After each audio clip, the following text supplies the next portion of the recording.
Welcome to the Aceman, everybody. It's time to go behind the funny. This is Scott Higgins. And this is Ace Aceto. And thank you for joining us. Thank you for downloading us. Thank you for subscribing.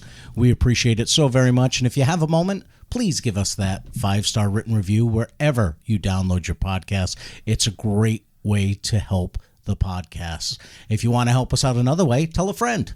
We all learn about podcasts from our friends' recommendations, and that's a way you can help us out by recommending us to a friend. And the last way, if you really enjoy the show, is to go to our Patreon page and become a patron. And that is at www.patreon.com/behindthefunny. And what that will get you, it's one simple giving level, $5 a month. That will get you a t-shirt or a mug, some sort of merchandise, as well as unlocking bonus content that only our patrons can access. Thank you so much for supporting us. If you want to reach out, you got a question for us, you got a comment, anything, please send us an email at behindthefunnypod@gmail.com. And now, enjoy the show.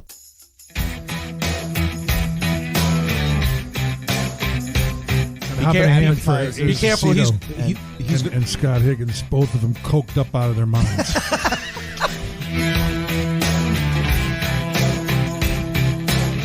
Listen to you. He's down in the basement. Yeah. Oh, I love that. I think we should call this the Acement. The Acement, yes. Yeah, what do you think there, huh? I like that. The Acement Studios. Excuse me, I'm drinking beer. Hold on a second.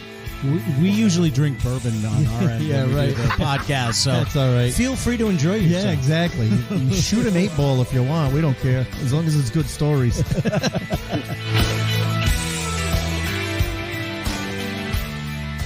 Welcome to the Aceman, everybody. It's time to go behind the funny. This is Scott Higgins. And this is Ace Aceto. And thank you for joining us this week. I hope you guys enjoyed our last couple of episodes. We had a couple of really good ones. It was so fun having Eddie Clark on. Yes. Man, as that guy is wrapping up an amazing career. And then Sal Votano, a guy that stepped away for a while and then came back, and he was really fun to talk to, man. Yeah. They were a lot of fun. So we're bringing some really interesting guests. Ace has done another great job, as usual, bringing in some very interesting people, and tonight is no exception. But before we get to that, I would be remiss. That's only because you have remissed a few weeks in a row. Yes, I was. So, if I did not mention our bourbon date of the week, we continue with the Horse Soldier. With the very expensive collection that Ace has for us. Yes, again, I will say, I will give a bit of advice to the audience. If you are at a fundraiser and you're bidding on bourbon, don't drink bourbon while you're bidding on the bourbon, because you will pay way more than the bourbon is worth. Luckily, it was for the Izzy Foundation. But it went to a good cause. It went to a great cause. But yeah, we're drinking Horse Soldier. We are probably, this episode, we will finish off the premium. And just in case, we have on deck the signature, which is the next level up. So it'll be interesting to see what if there's a difference in taste. And we learned something interesting about them tonight. Yeah. So I knew it was a veteran-owned company, and I knew that the Horse Soldier emblem on it is based on a statue that's actually at Ground Zero. There is a Horse Soldier statue at Ground Zero in New York City, and what we didn't realize was that the New York Port Authority sent the people who make Horse Soldier bourbon some pieces of iron from Ground Zero, and they use that iron as a mold for the bottle itself. Yeah. So that was pretty interesting. Yeah. So again, veteran-owned company paying homage to the the victims of 9/11. So if you want, I mean, aside from the fact that it's very patriotic and a great brand, it tastes great too. Exactly. But there's a message behind it as well. Exactly, and we're not just saying that because obviously we support anything veteran related. Oh, it yeah. is It's a very really good good tasting Yeah. bourbon. So, Clinkies, my friend. Yes. And we have a great episode tonight. A guy that we haven't seen in a while, because he moved, and got to work with him back in the day and had so much fun. So this is going to be fun tonight. And it's funny because I was thinking about it. The very first time I got to work with him was through our friend Mary Ellen. She had done a couple of things through Toastmasters where the Toastmasters folks were asking her if she would do comedy shows. And this guy was on the first comedy show I ever worked with him on it was a group of Toastmasters people. And then the last time I worked with him was with you and myself and him. And it was for Fire Prevention Committee. Committee. Yeah. So and then all of a sudden I'm like, hey, I wonder where this guy went. And then I looked him up, and he moved away. Yeah, out to the West Coast. To the point that we've brought up before about wanting to talk to comics from other areas of the country. Here's a guy who started around here and then moved out to L.A. and now I believe he's in Oregon or Washington State, or I might be totally wrong. Either way, we're going to find out. So we're going to bring him on. Very, very funny comic. I've seen clips of him online now, and I'm like, I know that guy. Like I tell my kids, I know that guy. I used to work with him. He's got a dry bar special. Too. That's very funny. I've watched it, and it's very funny. And I've seen some of the clips on TikTok and stuff like that. So we're very, very excited to bring on to the Behind the Funny podcast, Mr. Tyler Boeh. There he is. All right. Thanks for having me, guys. Thank you for being on, man. We're going to make you big. How's that? I love the old school 70s finished basement look you have behind you right now. That's kind of nice. Thank you. When we moved in, the house was very modern, and it was all drywalled and tiled floor. And I came in and I said, no. We're going retro. I want wood paneling, and I want wallpaper in the bedroom. Absolutely. Yeah. Flowery. Get the shag carpet down. Yes. He was watching F is for Family, Bill Burr's cartoon, and he goes, "That's the look I want for the inside of my house." No, this is standard basement. You got to have this. I mean, I don't know. You got to have it. Yeah, no, you're right. We watch home movies sometimes of Christmas morning in the 70s, and everyone I'm having flashbacks right now looking at you. Wood paneling. Gotta love it. Yeah. Thanks for coming. Value. Thanks for coming on, Tyler. We're so happy to have you here, man. So let's clear it up. Where are you currently? Portland, Oregon. Portland. See, I was right. I knew it was out there somewhere. I mean, I said L.A., I said Washington State, I said Oregon. There's no other states out there. Yeah, you've run out of room at that point. It's not like the East Coast where there's Tijuana. 13. Yeah, right. Yeah. You had a 33% chance of hitting one of them. Hitting one of them, right? I actually got started in Portland here, and did you? I was just a couple years in when we moved to Boston, so I always felt weird like claiming Boston, because sometimes when I got out on the road, I'd run into people and be like, "Oh, you're a Boston guy," and I would always be like, because.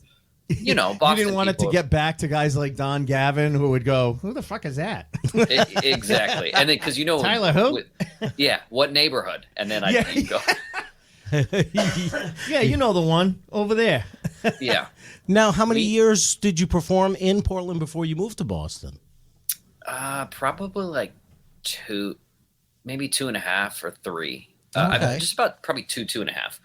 I had really just kind of gotten started after college, and I met my wife. We started dating, and she got into grad school in Boston, and it just it seemed like a great spot to be, and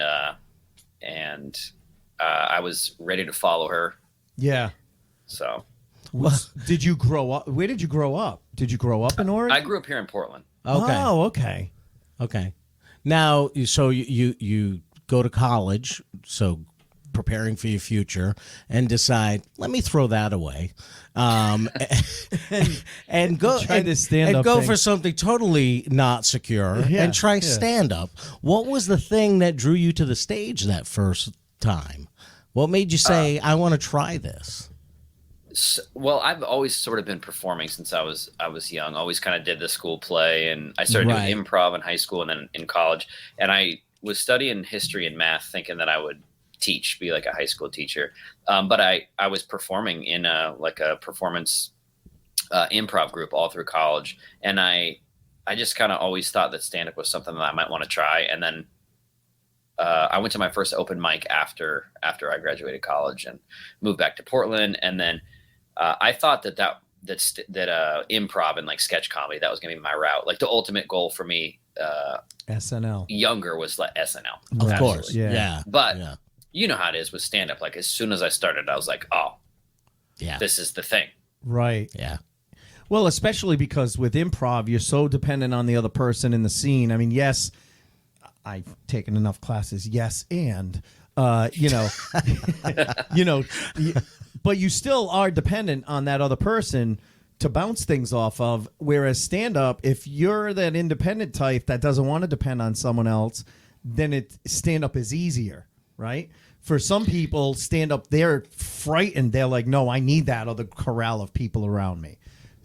Yeah, I mean, I love the team aspect. I still love the team aspect of improv and sketch, and it's so different because you're creating something in the moment, and but as far as also as trying to like make a living, I don't know how improv teams and groups make a living. Because I mean, it's hard, you know, when you're like a solo comic, you know, but I can't imagine trying to do a like out of town gig with a team and, you know, 5 plane tickets or 5 hotel rooms or whatever, you know, how you would even make it work. I mean, I see that sometimes. I mean, I think, you know, the first time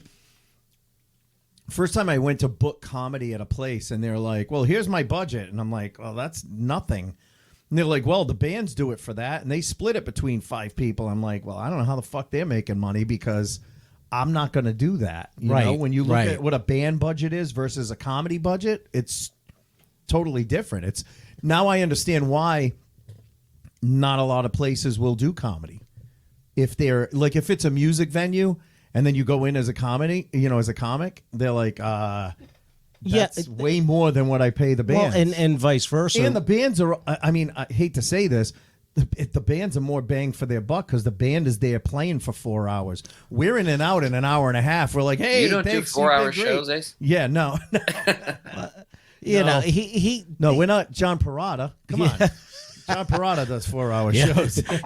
Your next comic, he's number 27 on the bill. Yeah. You know, he's coming 47. up next. Yeah. You know, and that's why also you'll have a place that say they do karaoke every Thursday night and they go, yeah, maybe we want to try comedy. Can you guys book a show? We got like $100 budget. Yeah, $150 budget. And it's you're like, no, you're not going to get comics for that. It's not the same thing. Now, so you start off in Portland and, you know, so they have a certain comedy scene there, and then you move to Boston.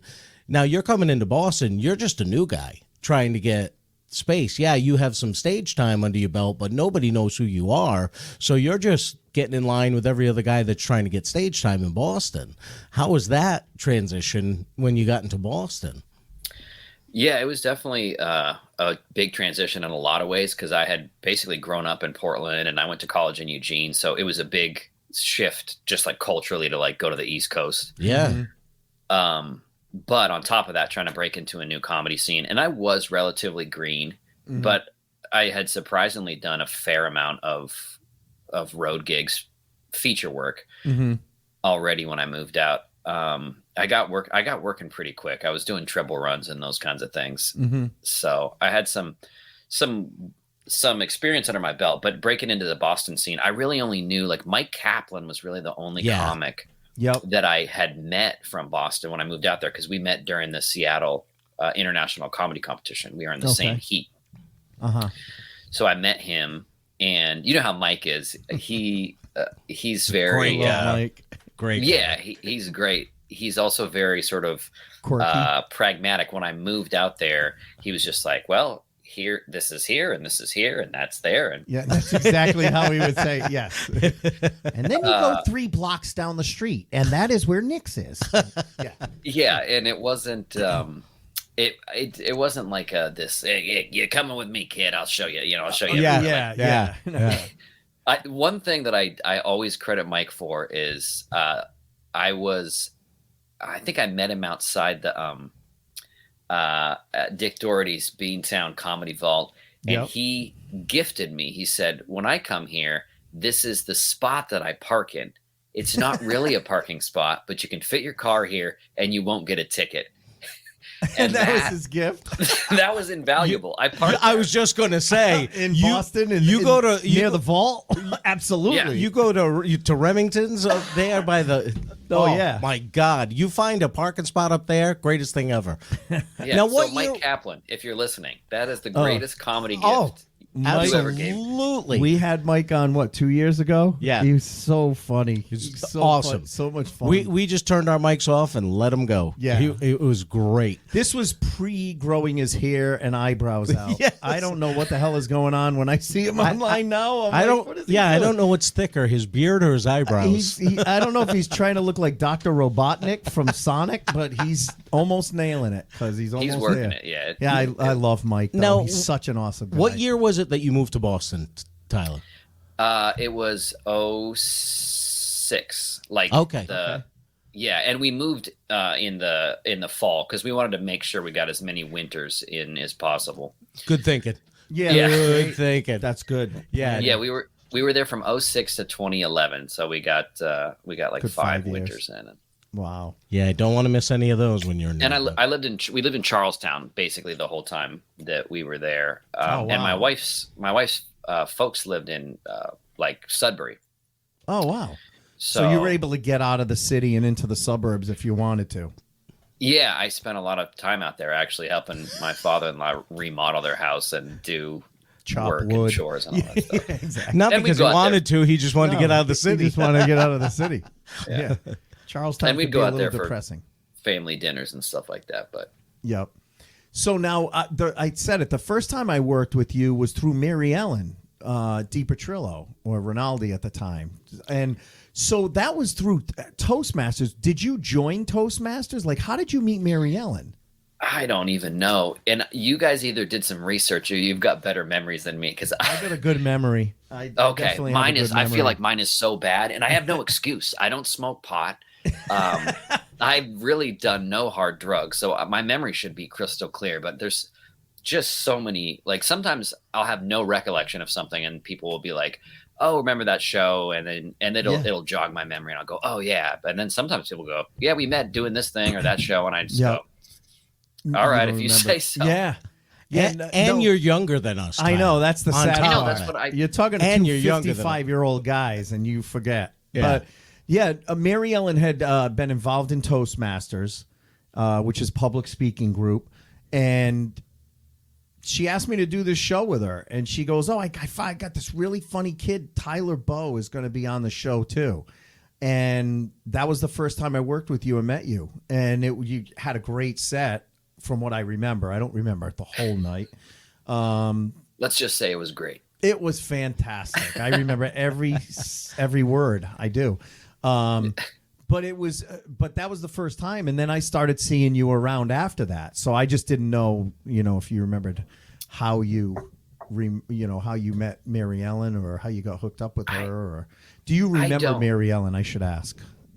I don't remember where I met her. Yeah. I do remember though. So as far as like you guys asking about breaking into the Boston scene, I remember I was there 3 months. I think it was 3 months before I got my first like paid spot. Okay. And that felt like a long time to me at the time. Well, because I you was had already been featuring other places, right? Yeah. And I was getting on stage. I was going to all the open mics I had found out about and doing sets around. And I remember a couple of the first spots I did. One, what Johnny Peasy, I don't know where he saw me, but he introduced me. He must have seen me somewhere else. I think one of the first paid gigs I did was with Paul D'Angelo. Okay. And I remember sitting in the back of the room. Steve Bjork had booked the show. Mm-hmm. He hosted, and I did my set. I go sit in the back, and Miranda, my wife, Miranda was with me. I'm sitting in the back, and Paul D'Angelo goes up, and I think he's fantastic. But He's one of the most show, prolific people you'll ever meet. One of my all-time favorites.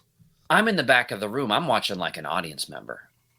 I'm laughing, but I also got that comedy brain on. The gears are turning, going, how is this guy doing it? Like he's just set up, punchline, tag, standing O, or not standing O, but like a pause break. Yep. He's killing it. And I leaned over to Miranda and I go, I gotta be around this guy. Yep. I'm like, I was like, I need to hang out with them. I need to do shows with them. I need to be around. I need Someone to soak like up him. some of. Yeah. Exactly. Yeah. And I don't know if I don't know what you call it, but like manifested it or whatever. But he and I ended up connecting over comedy, but also he was an MMA fan, like a UFC fan. Oh, really? And he became one of my probably best comedian buddies. And we watched tons of UFC fights together.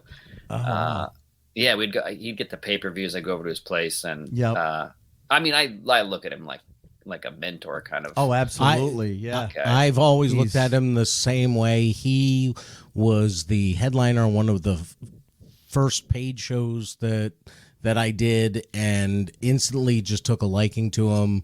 Watching him was like watching a masterclass in comedy. The way he just controlled an audience on a stage, and his writing, and just it was everything. Like, everything about him was like, and he's such a nice guy off stage. And too. that's what I was going to say. Such a nice guy. We've had a bunch of Boston people on, and some of them, when I say that, I'm located in Rhode Island, and I tell them, oh, we could do it through StreamYard if you want.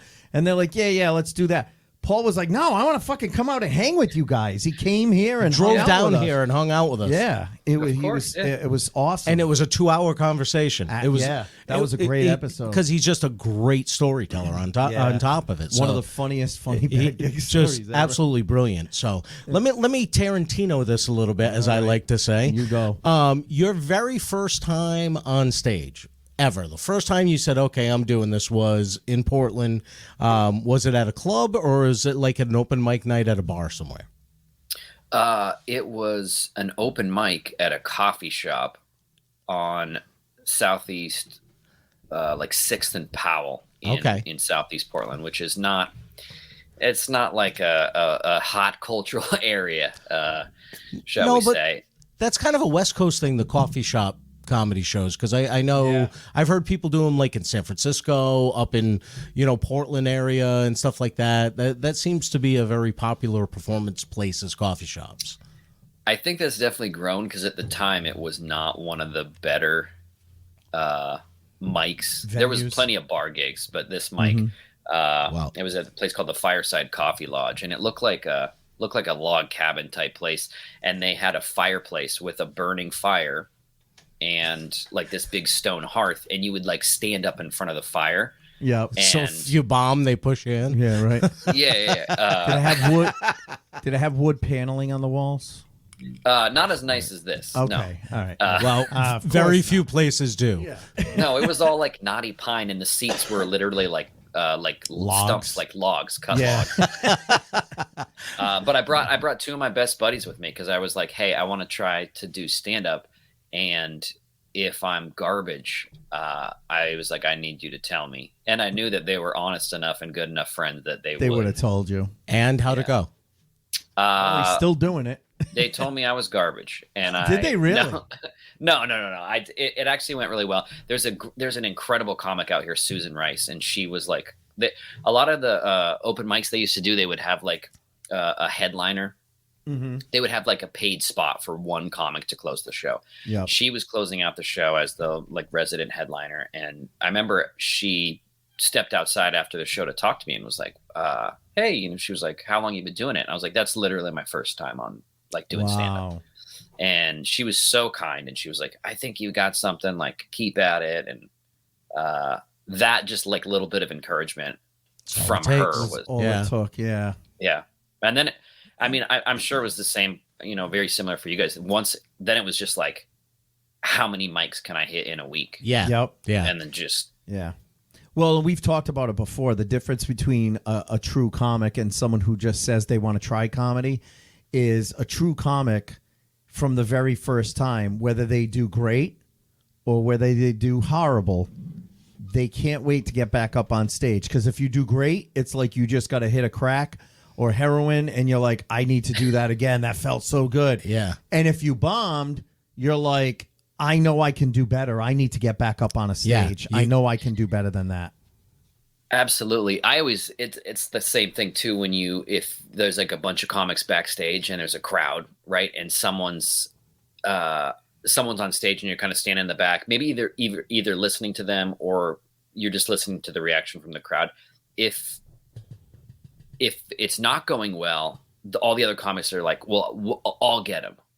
Right. Yeah. And then if it is going well, then you're like, oh, I want a piece of that. So I either can't way, wait to get up there. Right. yeah, either way, you're just well, and especially now, like as you're headlining, how bad is it now? Like I would never be that headliner that would get pissy and go, all right, get them off the stage early, you know. But I am definitely pacing back there when I hear an opener and a feature like killing it, and you know that crowd is just amazing. I'm pacing backstage going, I can't wait to get up there. I can't wait to get up there. That was me last Saturday. It was a show that I booked, and I had 3 comics go on before me, and every guy did better than the guy before him.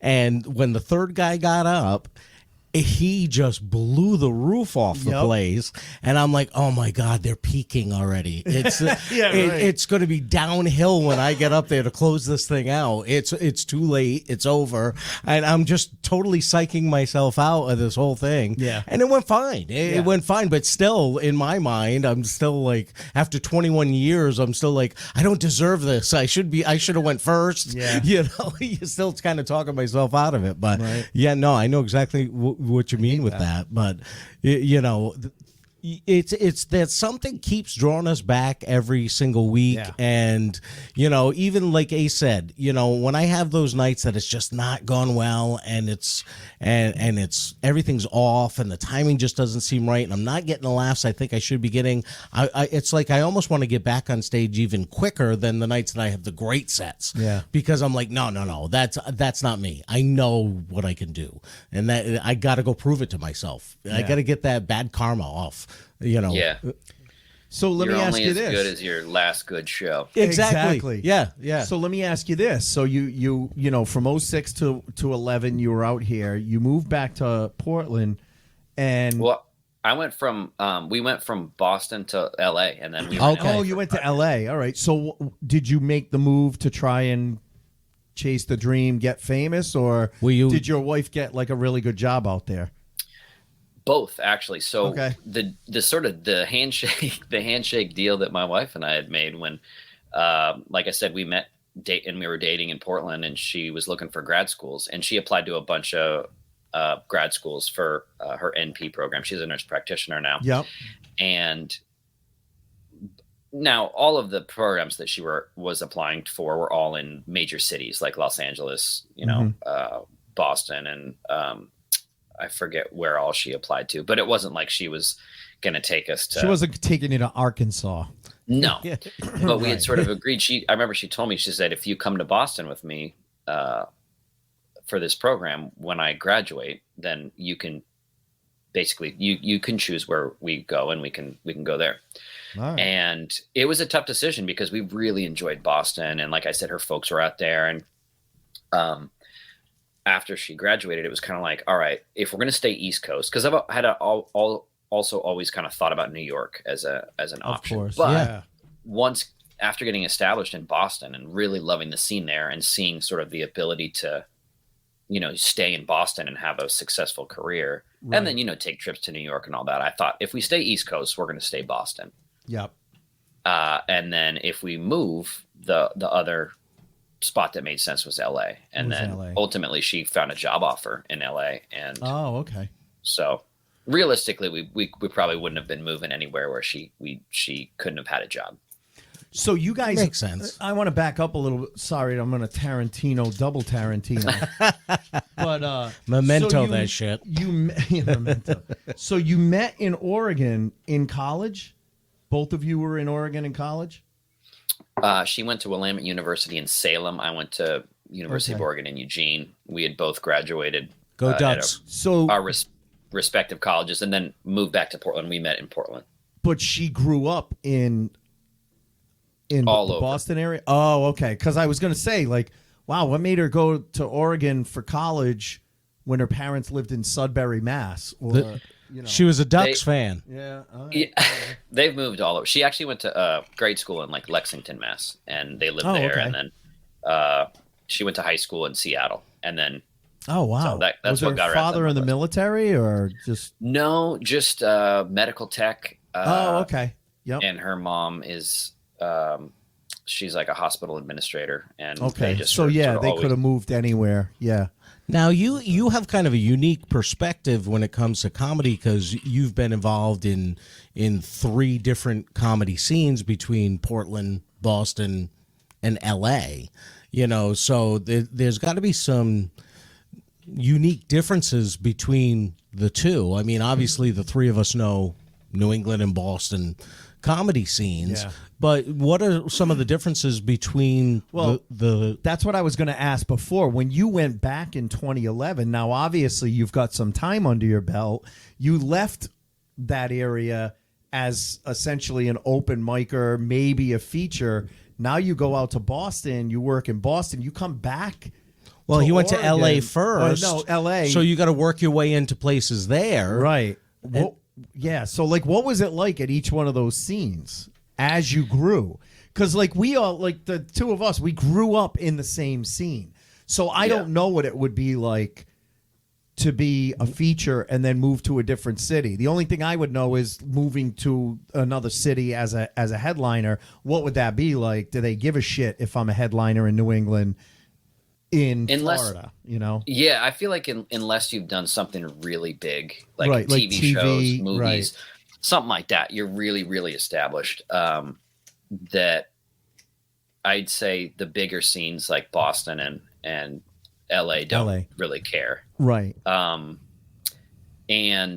I'm actually kind of glad I did the move from Portland to Boston first, because that gave me a chance to kind of navigate a big move and a big scene switch. So when I moved to LA, because I think you can drive yourself crazy. Like, I know a lot of comics that move and they think they're going to hit the ground running and they're going to work extra hard and it's going to go fast. And there's a certain pace I feel like you just sort of can't rush it. Especially, you can't skip, right? Even if you're established somewhere else, you still have to start and pay your dues in the new scene, right? Yeah, especially LA so big. It's such a sprawl. And then it also depends on what you want to do. And I feel like LA, everything is sort of like flowing towards movies and TV. It's all kind of, right. If you want to be a pure stand-up in LA, I mean, there's so many great comics in LA and there's great places to perform, but they were mostly people that have already been established out there, right? Yeah, and that's crazy when people move out there, very established, and LA's like, whatever, welcome, I guess. Welcome, I guess, yeah, because guess what? That's what we talked because on a Tuesday night show, Dave Chappelle and Joe Rogan and 14 other people that are household names are also stopping in, so that's nice. You did your little dry bar special, like I can imagine that's the way they kind of treat it, right? Oh yeah, for me, I remember. I think shortly after I moved to LA, or maybe before. Do you know like Tommy Johnigan had just moved out there? Yeah, very well established Midwest. Originally a comic, he'd already done like the Tonight Show, I think, and several things, and then he made the move. And I remember people saying like he was at the Comedy Store and was having a hard time getting a spot booked. Yeah, it's just there's just so many people out there and so many big people. Yeah, it is crazy. So Boston. How did you do in LA, Tyler? How did you? Oh, I'm famous now. Didn't you hear?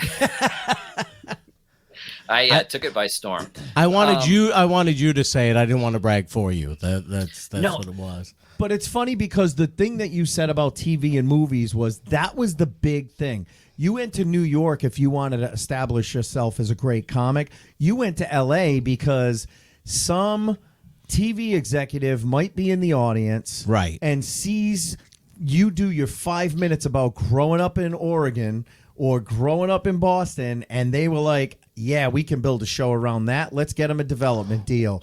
And that's how it was back in the 90s. But sitcoms are not really big anymore. So To me, I can't see why anyone as a newer comic would want to move out to L. I mean, again, it was different in 2011 because there were still a fair amount of sitcoms. But now I couldn't even imagine anyone going, yes, I'm going to make L.A. my place to go. I think that mindset has definitely shifted in our collective careers. It used to be like years ago, it's like where you had to be, and people were being discovered by talent agents out at shows and stuff like that. Now I think there's just so many platforms online where you can establish yourself as a performer or an artist or a creator or content creator, and you can also build your audience. And that's part of the shift too. Now, so much of LA is, instead of like development deals for potentially talented people or people that are talented that could potentially, do more. I think now it's like, they're like, what do you do? We want to see what you do. Right. So it's already got to be established on YouTube or TikTok or whatever platform. And ideally, I think with LA and stuff, it's like you're bringing an audience already. It's like, how many followers do you have? How many subscribers? You've already got 500,000 followers, and we can see that you're talented. So now we'll invest in you or whatever. But I think that's definitely been a shift. So yeah, I mean, I think you could, if you want to do like online stuff, content creator, like videos and stuff like that, you can do that from anywhere and upload it as long as you got an internet connection. But I think now it's kind of gotten away, because in the beginning, we used to talk about, this person who does stupid shit on YouTube, and then all of a sudden they're getting, sold out at a comedy club. I think what's been happening though now is you're seeing actual talented people get viral on TikTok, on Reels, on whatever. I don't mind like a comic who gets big on TikTok that creates viral content and things like that, instead of just some schmuck that creates some viral content. Right. Yeah, I mean, it's great. I mean, I listen, I'll be honest, I've watched some of the videos where the guy fills a swimming pool with fucking those bubbles. They're little tiny things, and then they grow, and he fills an entire swimming pool and jumps in it. Yeah, that's great. Like Orbeez. Orbeez. Yeah. But how the fuck are you going to do that in a comedy club? Like, that's when I got upset, is when people who were like that, yes, you're funny, but you're a one-trick pony. How are you going to relate that to a comedy club? And those people were bumping actual comics who are working at their material, working at their craft. They're getting bumped because, well, sorry, but these guys are going to put asses in the seats. But you almost, as comics, as performers, you have to also be good at being able to create online content too. You do. Because there are some very good comedians out there that may never get discovered. People may never hear about them because they don't put stuff out there. They don't know how, or they're not good at creating online type of, clips for themselves and stuff like that, because they don't have time, or they're just not good at it, or whatever. We talk about it all the time. Certain people like a Kenny Rogerson, who I think, one of the funniest people around. Oh, absolutely. But he's not anywhere on social media or anything like that. He doesn't put anything out there. And he's not going to have specials. He's not going to, I see recently I saw someone post that they're recording a special that they're going to release on YouTube. Because that's a new thing now. People can release a special on YouTube themselves and grow their own special. Yeah, I think that's that's another part of the shift, is that so in Boston, like we talked about, there's like this old guard and the comedy clubs and the bookers that are going to book the same headliners. And what, like you doing, Scott, producing your own show, that's the new move, is to say, like, if I can't get past these gatekeepers, then I've got to build my own thing or produce my own show.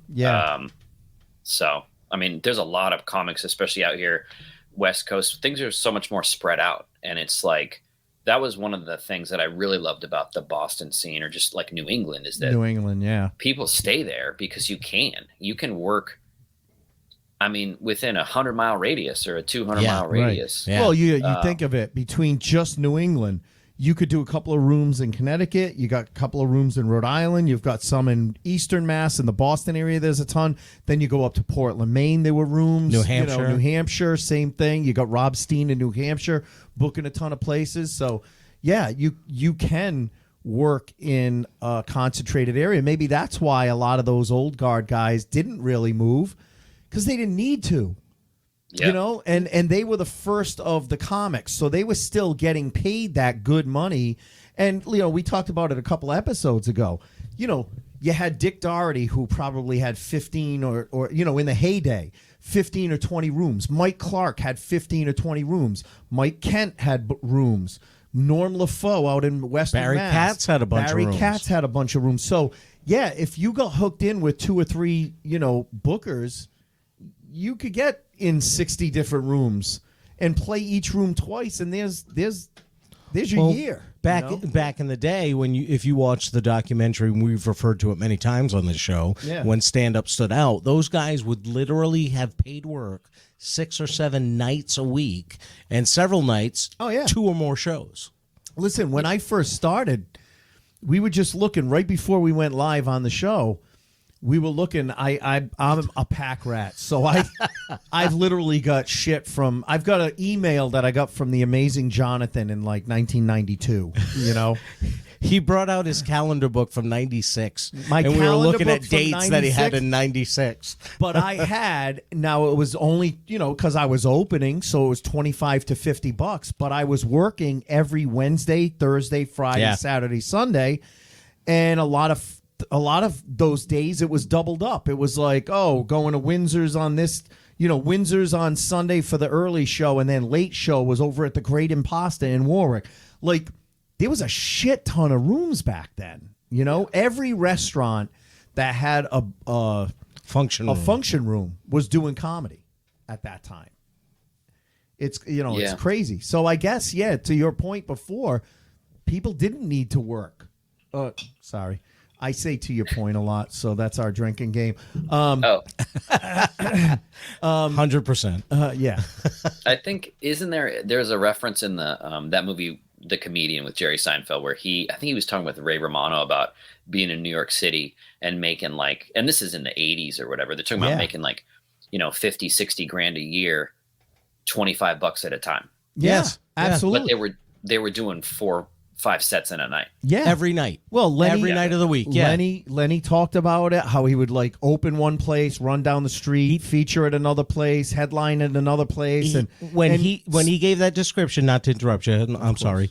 It was a Friday night. He did 9 shows in a night, working 3 different clubs.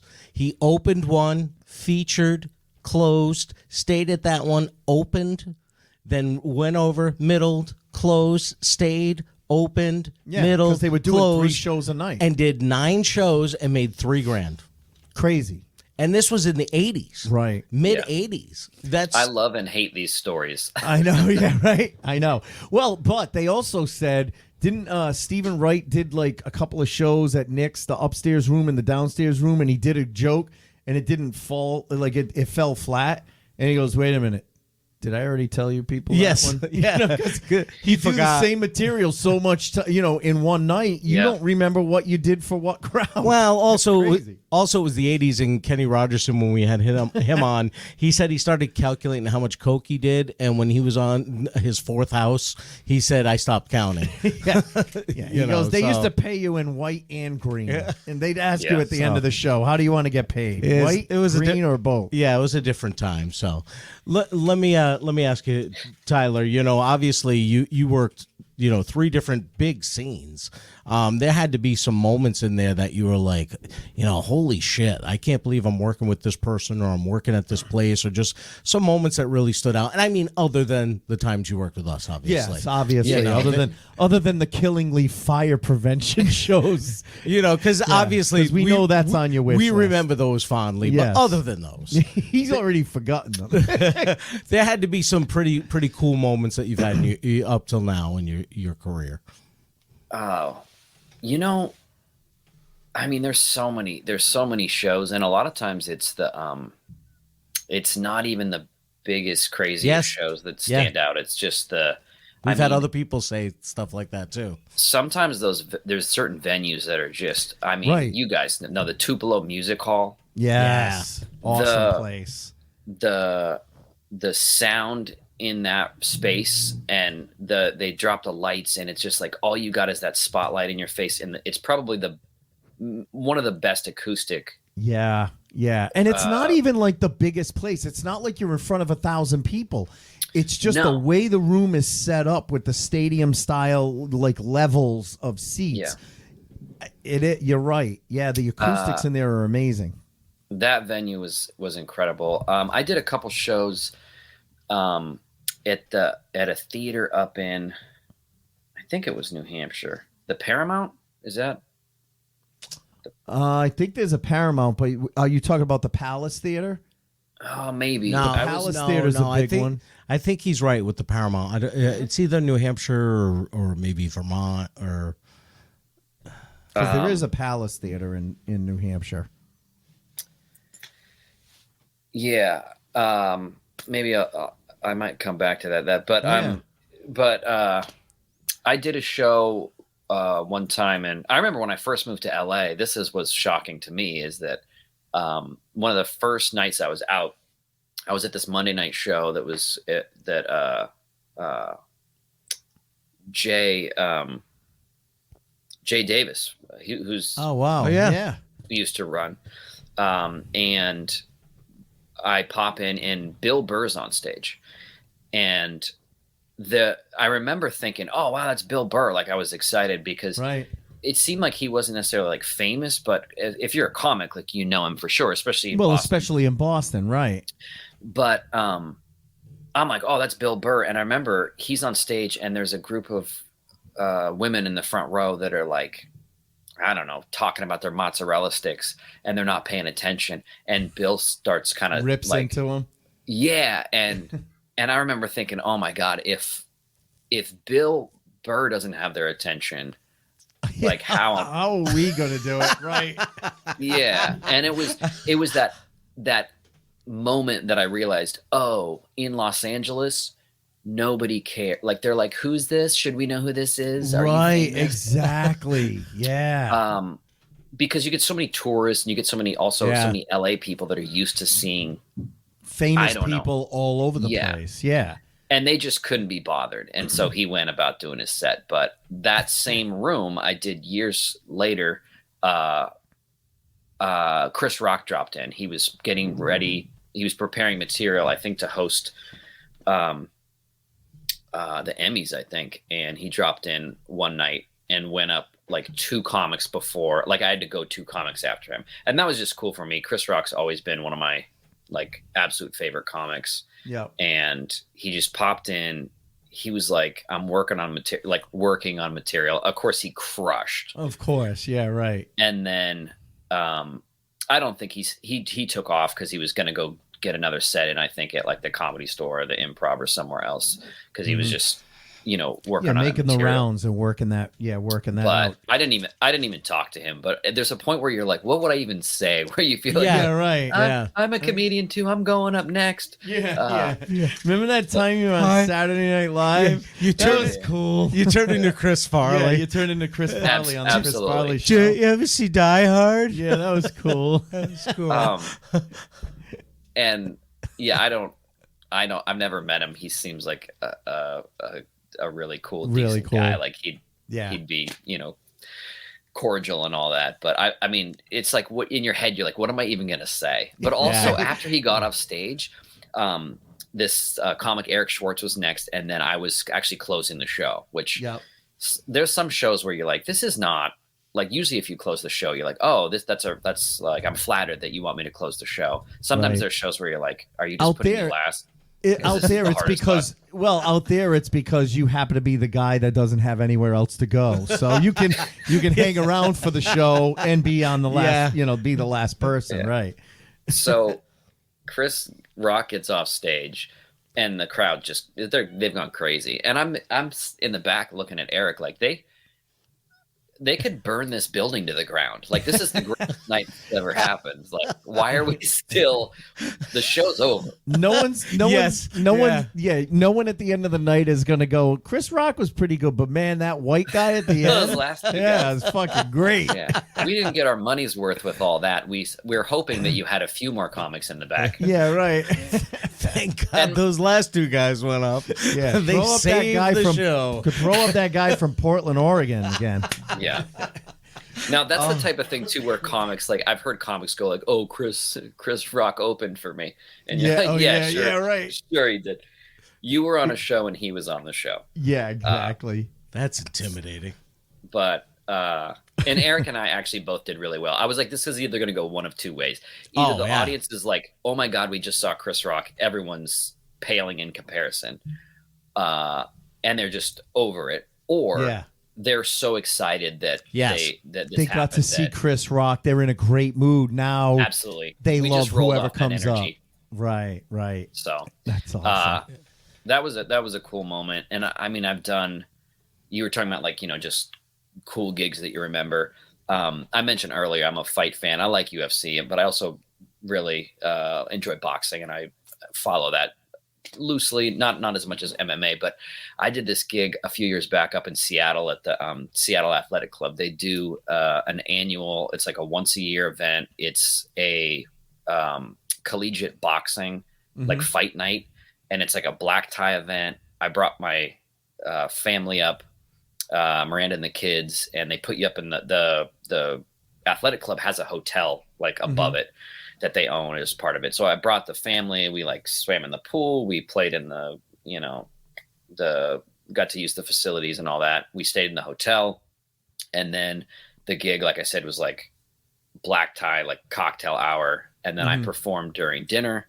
And then there was like a 12 fight card. Wow. And I got to sit ringside, basically like thing. VIP status, and watch a night of boxing. I was like, this is the greatest gig.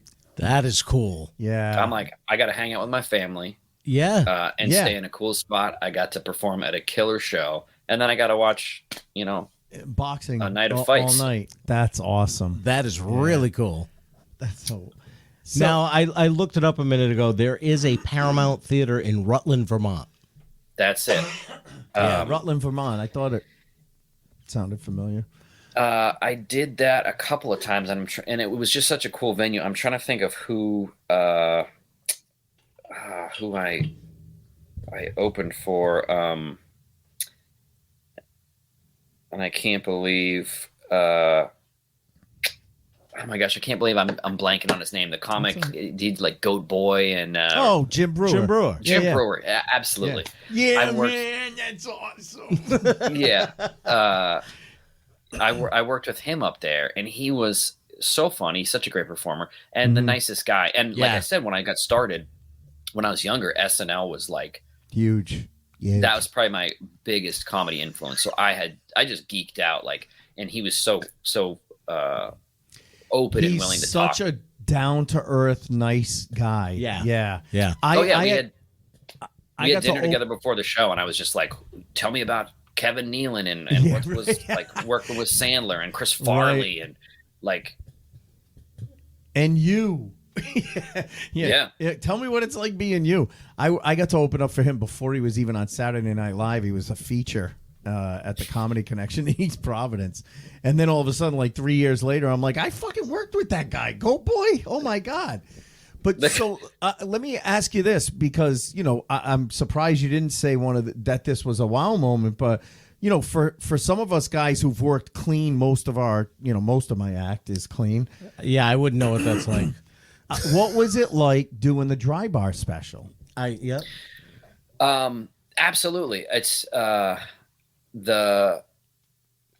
I was kind of in the mindset of like, open or for big comics and big venues and stuff like that. And I haven't really done a ton of gigs opening for like huge celebrity comics. And it's sort of been like, it's one of those things that I kind of go back and forth on, because I know comics who've opened for bigger name headliners, and they've established relationships, and it's been super beneficial. And I've even joked like, oh, like in LA, people sometimes will joke like, what's the best way to, make it in LA? It's like make friends with big headliners, right? Yeah, become Dane Cook's opener, or become right.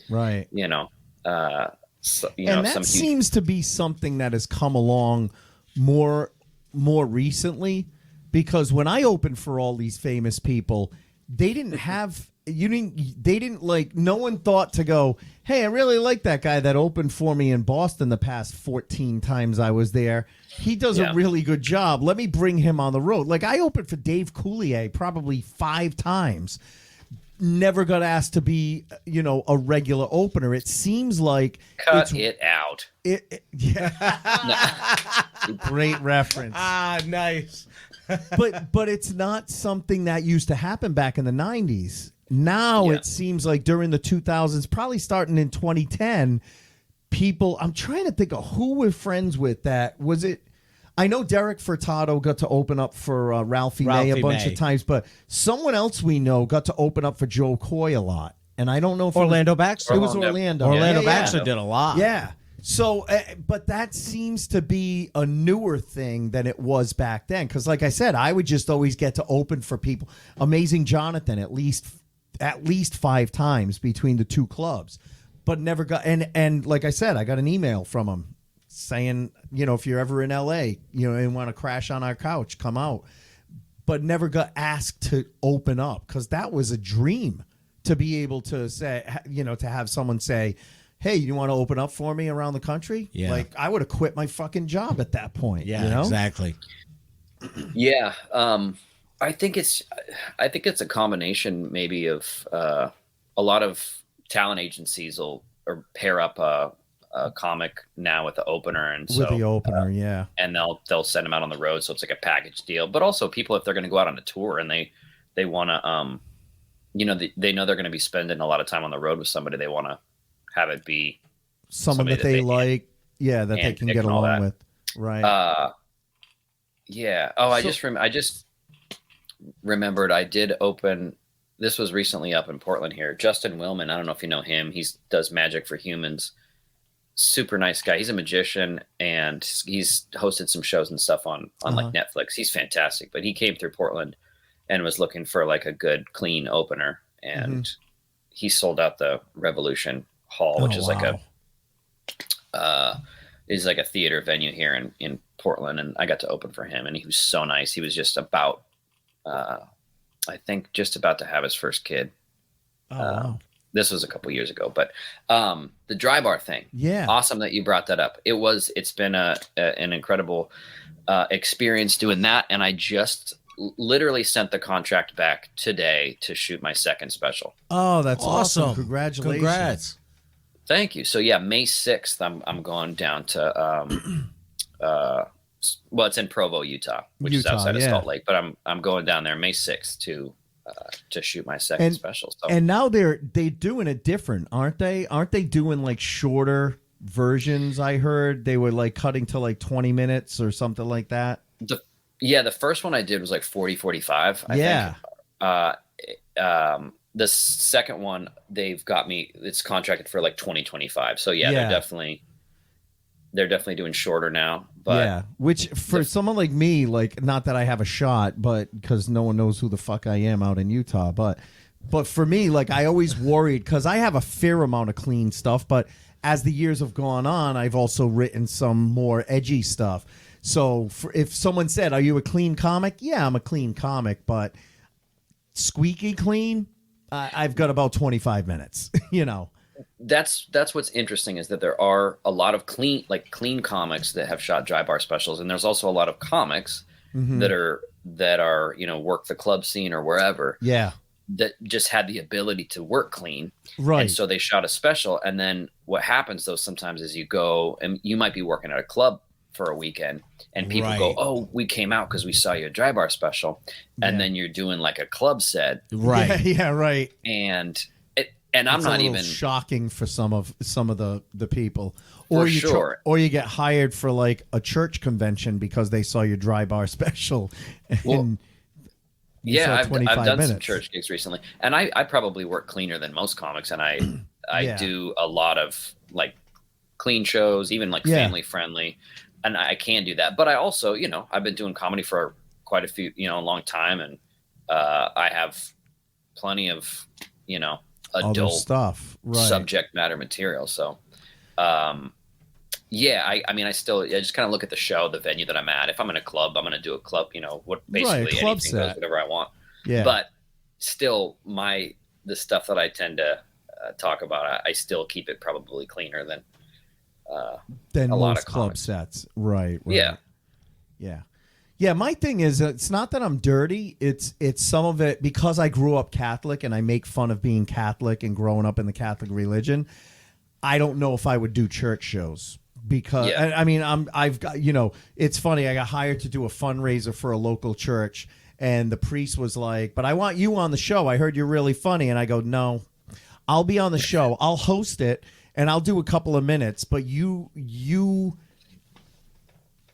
some priests love my act because they understand that I'm not making fun of Jesus. I'm not making fun of the religion. No, you're making fun of yourself. I'm making fun of myself, and I'm making fun of certain situations in the Bible that, hey, what if this happened? Yeah.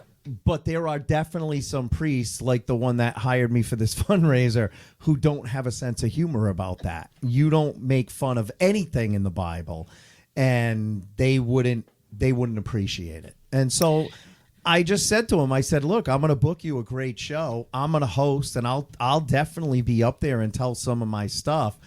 But am I going to do my wedding at Cana joke? Absolutely not." That's the problem. We live in a different time now where it's, in the past, it's how someone interprets it, but it's even more so now. Yeah. What you intend the joke to be may not be how someone interprets it. Yeah. So my you walk kind of a fine line sometimes, That's the kind of stuff that would be fine on a dry bar, but not on a church. Like if like you said, church shows that you've been hired for. If it's an actual church, they're not gonna enjoy it. Yeah. I also always there's always a different distinction too between making fun of something and then speaking about it humorously.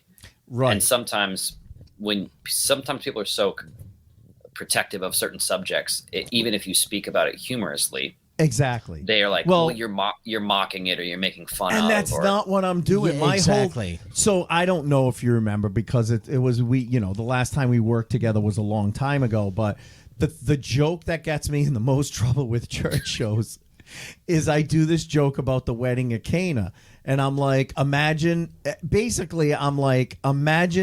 if there was that drunk guy at every wedding at the wedding at Cana.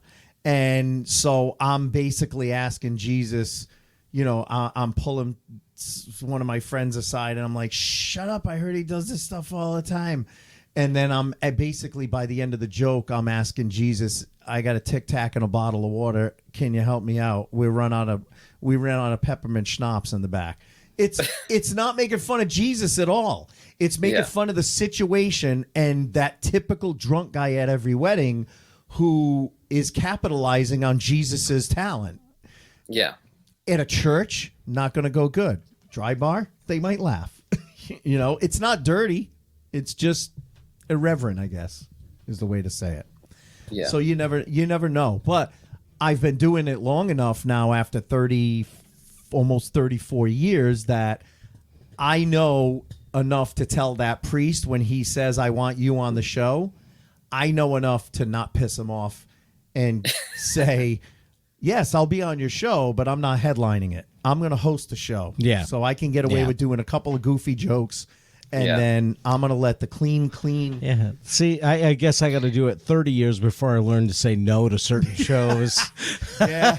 Because I still go, I'll do that I'll show. do it, yeah. And then I'm up there going, why are they did so I do pissed this? at me? Yeah, right. Exactly. That seems pretty tame, all things considered. Like, especially, I mean, when you think about like, oh, you saying, "Oh, I got a Catholic material that I shouldn't do or that's going to piss the church off. You'd be surprised though, because I got told there was a lady one time at a show that told him that I offended God. That he offended God with that joke. Tyler, at a fundraiser that I put together for the American Lung Association and raised $12,500 for them. I raised money by bringing talented people in to make people laugh, and this lady, all she could say was, "You offended God." And I said, "No, I offended you, and I'm sorry for that, but God gave me my talent, and God gave me this sense of humor. I did it. I used my talent to do good. We raised a lot of money for the Lung Association." Let me ask you this. Even though you work pretty clean, most of the time, there must be times where you've triggered somebody or set somebody off. Have people ever come up to you after a show and say that you bothered them? Oh, yeah. Absolutely. Yeah, exactly. Isn't it amazing? Exactly. And you're like one of the cleanest guys I know. Well, there's like I said, there's certain subjects that even if you just, as soon as you mention a subject, some people just shut off. It doesn't matter. Like, because I've challenged some people after the show. They say, well, I'm upset that you did this joke or you talked about this. And sometimes I'll say, okay, well, did you listen to the whole joke? Right. And then what about it? Like, it's funny. So that joke seems very like a well-structured joke. You're actually kind of mostly making fun of a miraculous, somebody turning water into alcohol. Right. Is a miraculous thing. That's and a drunk guy at a wedding is a very common thing. So, we all seen those people that lose their mind at an open bar. Right. I used to do a joke, speaking of religion, where I said, I would always preface it too. Like I would like tiptoe my way into the joke. I'm like, listen, I don't want to argue theology. I'm not saying this didn't happen the way it was, but the Bible is essentially a retelling of Jesus's life. It's a biography, right? Mm-hmm. And I said and what makes it unique I was a history major too, so I look at things from a historical perspective a lot of times. And I say it was written by the disciples, which is essentially Jesus's 12 best friends. Mm-hmm. And then, so my premise was, I'm not saying that stuff didn't happen, but I think we all ask yourselves honestly, if your 12 best friends, right, there's embellishment going your on. Life, exactly. I think it's been a little out of hand. And I would go into this whole thing about like, oh, you guys remember that time Tyler died? And the other friends, like, I think he was just really hungover. Dude, we gave him Gatorade. He came back to life. Yeah, right. Yeah. 3 days later. It took him 3 days, but he came back. Yeah. We were at that party one time. We had one Corona and one lime, and Tyler got everybody wasted. He just kept cutting wedges of lime out of one lime. Right. Exactly. Very similar. Making fun of the miracle and the embellishment. And it's amazing how people will. Well, so I mean, I do like one of the jokes I do too is about the fact that Paul wrote these letters, and I'm like, what was his job? He wrote letters to people he didn't know. What we call that nowadays? Spam. No one. Cold call. We wouldn't write that, right? But then I'm like, and think about it. He wrote. I don't even remember now how I tell the joke. Because you're not in sync with I know, because I'm not in sync with how I do it. But the premise of the joke is like, he wrote letters to these people that he didn't even know. And no one ever wrote back to him. You look at the Bible, you never see a letter from the Corinthians back to Paul. And he wrote to them twice. You think he would have gotten the hint the first time they didn't write back. And people will get pissed at that. And then, or they won't laugh. And then I go, okay, some of you laughed. Some of you are going to be in church this Sunday, and God help you if that second reading is from the second letter of Paul to the Corinthians, you're going to lose your shit right there in church. And that gets everyone, But to your point about the context, to your point about the context of the joke, Scott has a joke, and I love this joke. And he talks about having one of his daughter's friends has a rape website. Oh, jeez. Right? I stopped doing it. And he stopped doing it because people gave him so much shit. Because all they hear is the word rape, and they automatically get triggered. Because I said how her car was blocking me in the driveway, and I asked for her keys, And as I grabbed her keys, I noticed a whistle on the keychain. And I'd always say to the audience, ladies, what would you carry a whistle for? And they always yell out, rape whistle. I go, exactly. And when I realized that's what it was, I was thinking, what an ego this kid has. You know?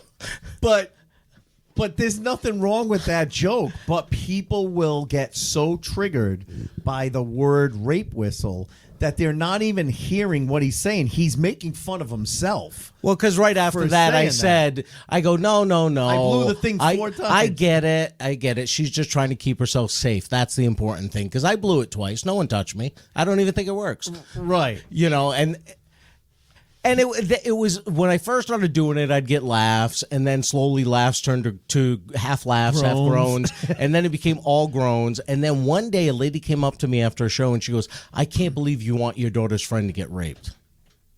Like, that's not what he said. And I said, "What?" And she said, "You want your daughter's friend to get raped?" And I went, "Did you actually listen to the whole joke?" Right. Because nowhere in that did any of that get said. Right.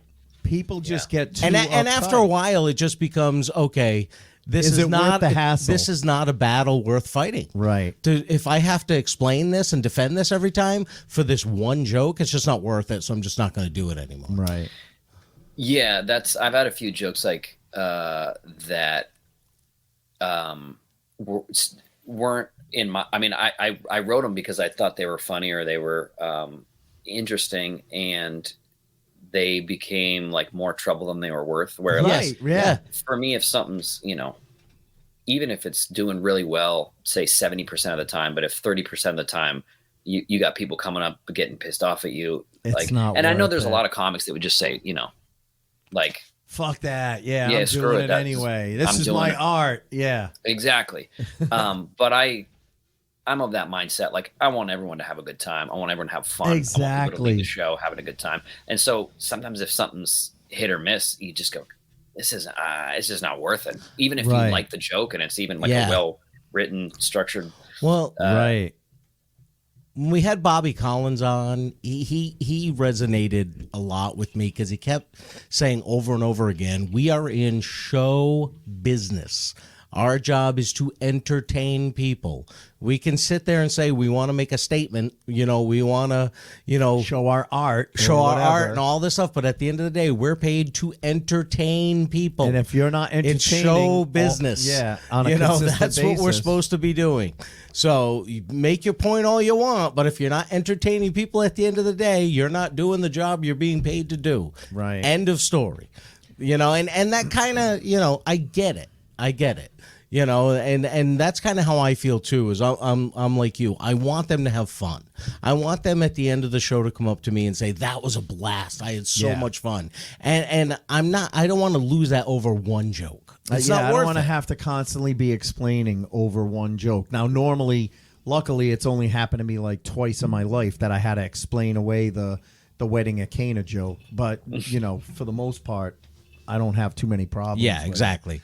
But now, so these were examples of where the joke gets you in trouble. But we all know that no matter what you do, there are certain situations that we are put in as comics where clearly comedy should not have been part of this event. And so we always ask our guests about a funny bad gig story. And it wasn't funny the night it happened. It made you question whether or not you wanted to continue in comedy. But the further away you get from it, you start to realize, like, oh, this is a funny story. I want to make other comics laugh because we know as comics, we all love hearing stories about our friends dying on stage. And if we're there to witness it, it's even better. But if we're not there to witness it, we're all sitting in the green room talking about our shitty gigs.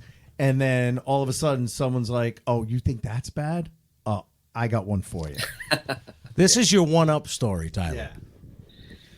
Yeah. Man, there's so many generally bad gigs. Yeah, and that aren't even worth mentioning to other comics because you go, oh yeah, we've done. Yeah, I mean, those, exactly.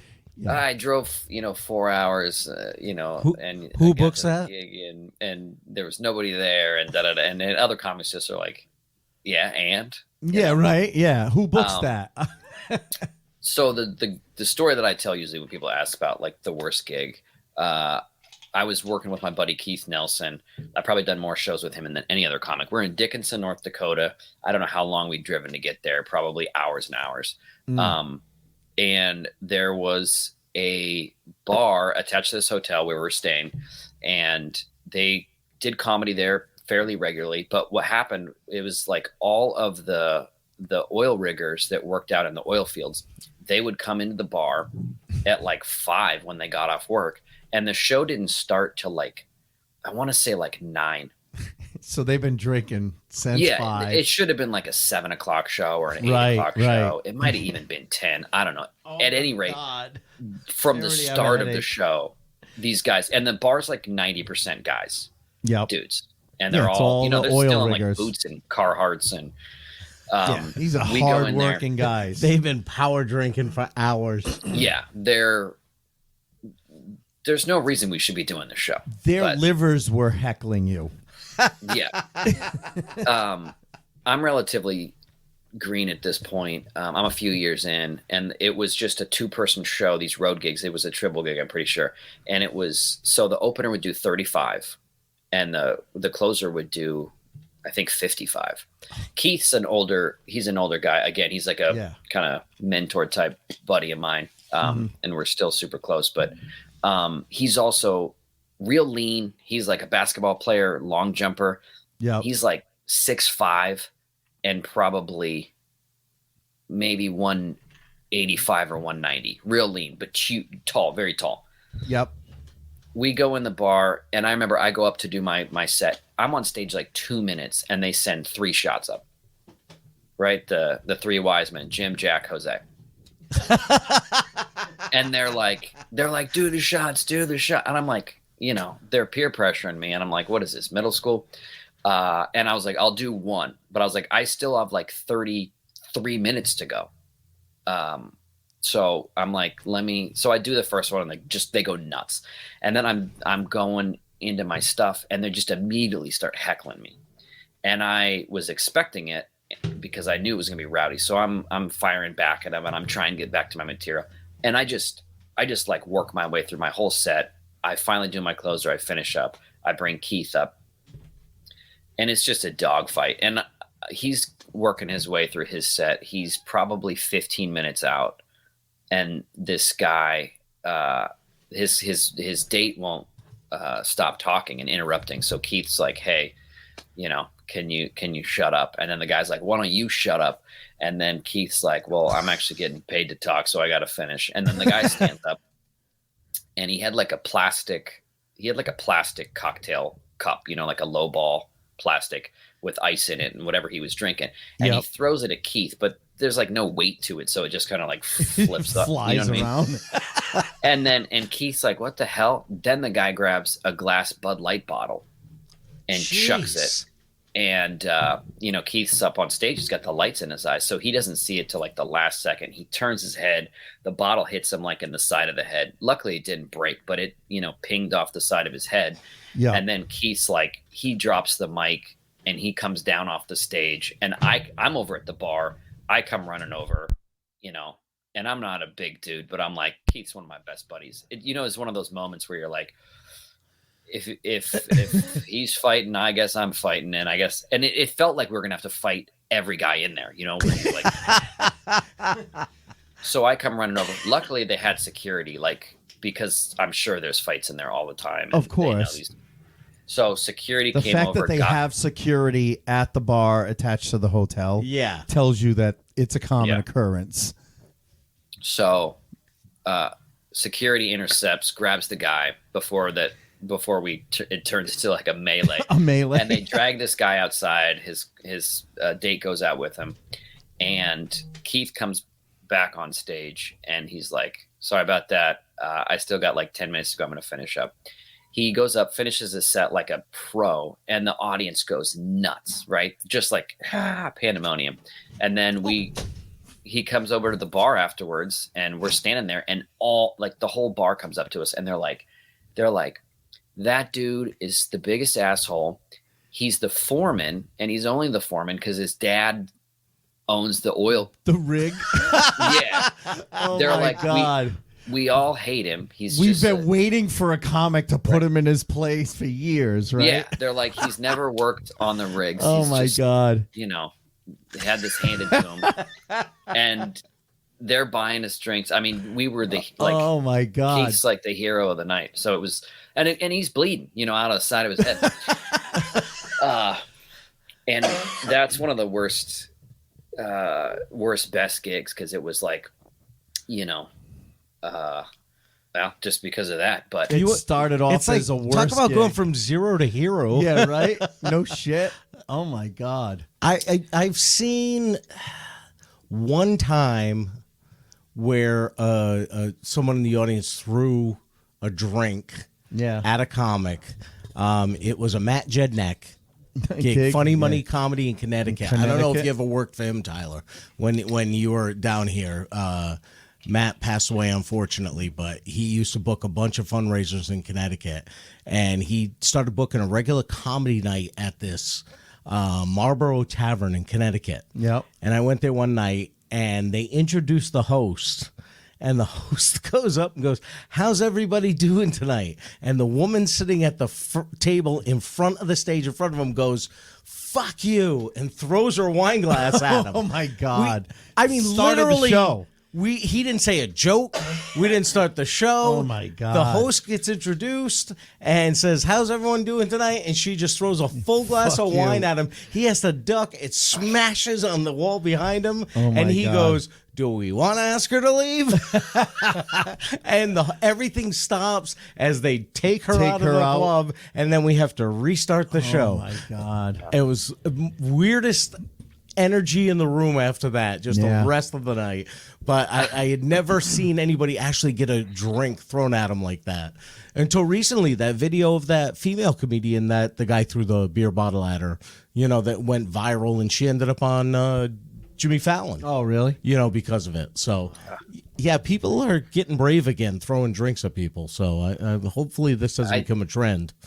I did have a show in Boston one time where I was doing my set, and at one point I started talking about how I live in Charlestown, and this old guy, like the front center table, big round table, there was like, I don't know, maybe 8 people at the table, and there was this older guy, and I start doing some jokes about like living in Charlestown, and this guy is like, "Are you from you from Charlestown?"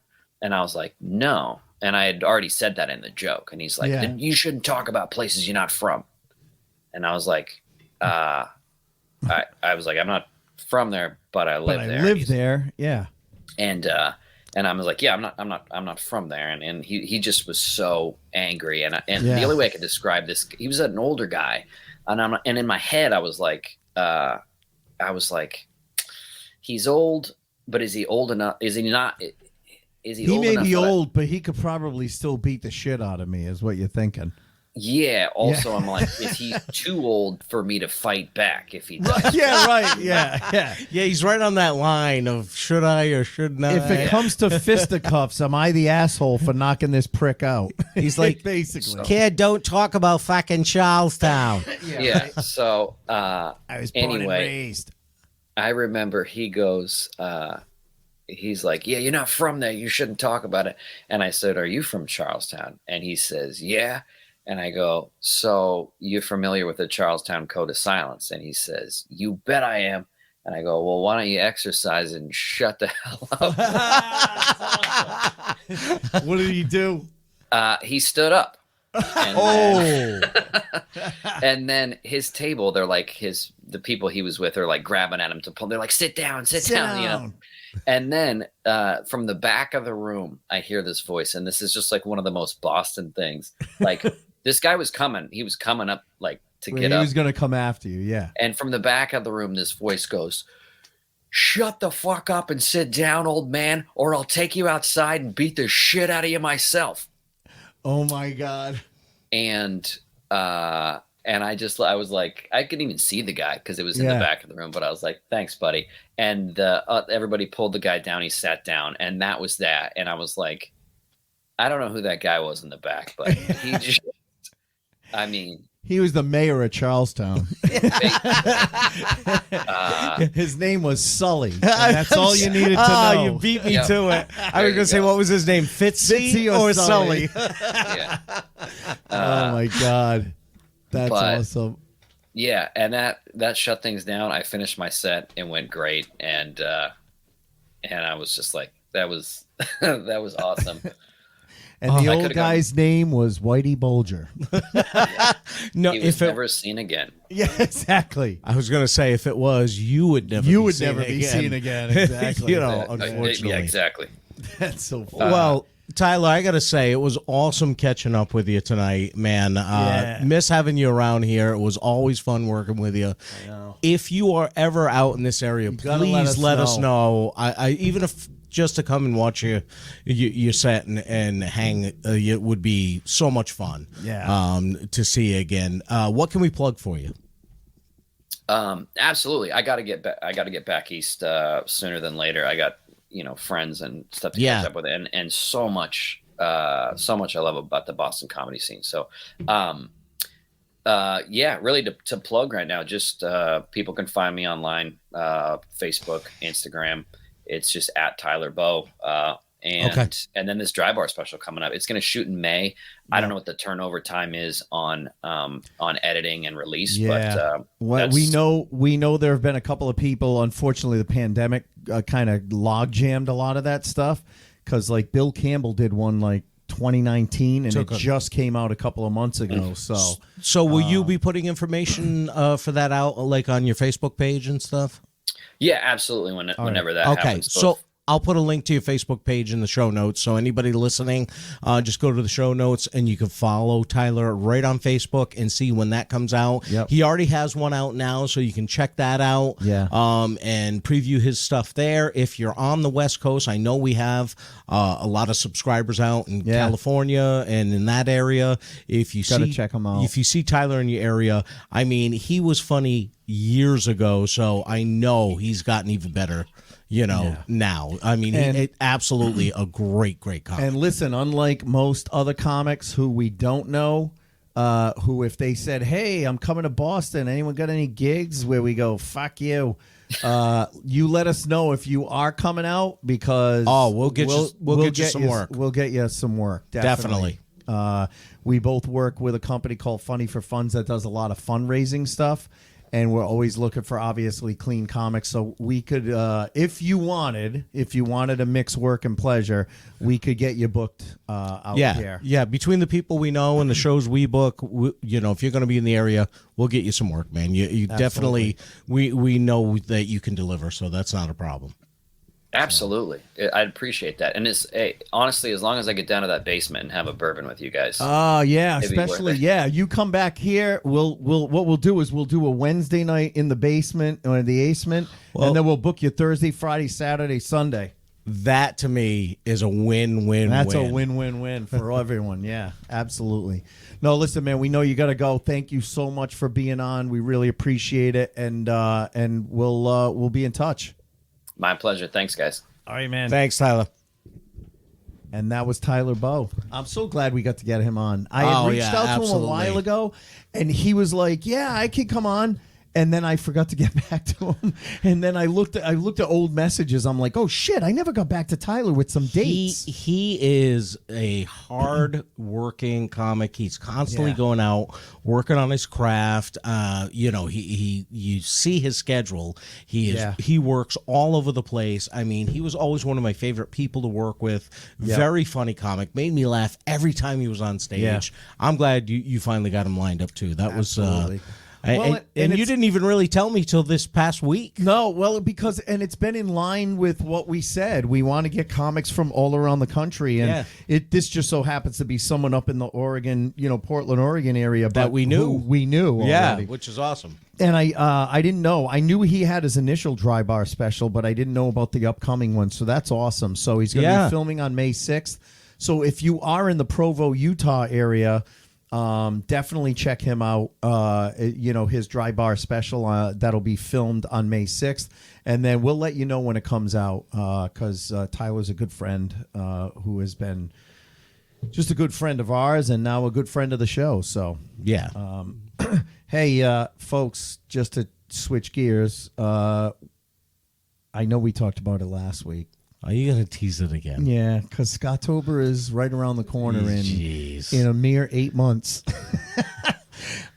We've got some amazing stuff being planned. I just had someone reach out to me today about doing something that I think we may have hit on a cool little concept. So definitely stay tuned. We've got in Scottober, we're going to have the Conjuring House. We're going to do a couple of other investigations this year. I am working. I spoke to Jay, Jason Hawes from Ghost Hunters about getting all of the Ghost Hunters folks on. And so we're going to work on that. It's going to be a spooktacular Scottober. I cannot believe that this has grown from having Tom Stewart on. I almost want to say, fuck the comedy. I want to do a paranormal podcast, just paranormal. That's I can't believe it has grown from having stupid Tom Stewart on to talk about his few little investigations to what it has become. And you know what? We got to say thanks to Tom Stewart. I am proud of you, though, because you have come a long way. Just, listen, guys, Scott acts very scared and on the show, but I can tell you when it's in an investigation, he's very professional and not freaked out. Well, I'm not going to shit my pants in front of people in No, I know. in real time. I know, but you've done a great job on the 2 investigations I'm learning. that we have been on. I'm learning as we go along. Listen, and honestly, if we're going to be truly upfront and honest about it, what helps is when you're with people like Ken DaCosta, Tom Stewart, Cody Despians, Satori Hawes, people like that. They put you at ease. That really help you understand what's going on. Explain They're not there it. to scare you. They're not. Yeah, they're not the over the top, crazy, trying to create these over dramatic moments. Right. They're helping you understand it and teaching you about the science behind it or what's going on type of thing. Right. That helps because going into this when we started, I don't know anything except for this is some scary shit. Exactly. So you're learning about it. The more educated you've become, the less scaredy cat you've become. Right. I don't, And listen, I said it. I said it on last week's. We investigated the Conjuring House, and I went in being all cocky and I can't wait to see Scott shit his pants and get scared. And you had the bigger moment of the two of us. I had the bigger moment, so you guys definitely tune in Scottober because we are going to play some. We'll set up the clip and then we'll play it. And it was I am still. We're almost a week and a half, 2 weeks after, and I'm still trying to process what happened that night. It was a very different wow moment. Absolutely. Very different wow moment. And it gave us an idea for something. So we'll hopefully have some announcements about something new coming up down the road. But listen, folks, we really appreciate you guys listening every week. We can't thank you enough. Please, if you haven't already done so, go on. Put a 5-star written review in. We really appreciate it. It helps more people find the podcast. Tell a friend about us. If you have friends that listen to different podcasts, recommend ours and have them listen. I don't know what else. Few different other ways to support We're on them. Reels and TikTok now. We've got our great. Follow us on TikTok. Our intern Haley is doing an amazing job. Fantastic. There's some really cool videos on there. So go on TikTok, BTF Pod. Same thing on Reels. Instagram Reels, BTF Pod. Other ways to support the podcast right in the show notes. There's a link to what's called Buy Me a Coffee where you can do a one-time quick small donation to buy us a coffee, but it's going to buy us a bourbon. Let's be honest.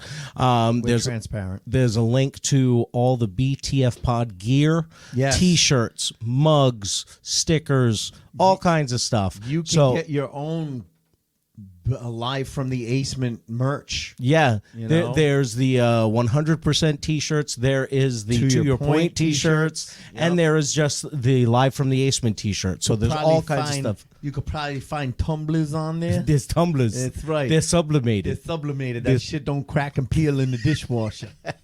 So there's all kinds of shit on there. So check that stuff out. Yes, Take a please. look. There's constantly sales going on, but we get a few shekels if you buy something. I'll allow it. You haven't said it in a while. That's So there's multiple ways to help us out. Thank you so much, folks. We hope you enjoy the shows.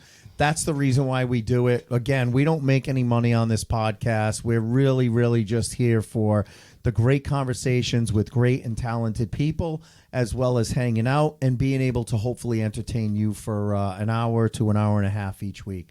So other than that, I've got nothing else. How about you? No, neither do I. Then we will talk to you Next week.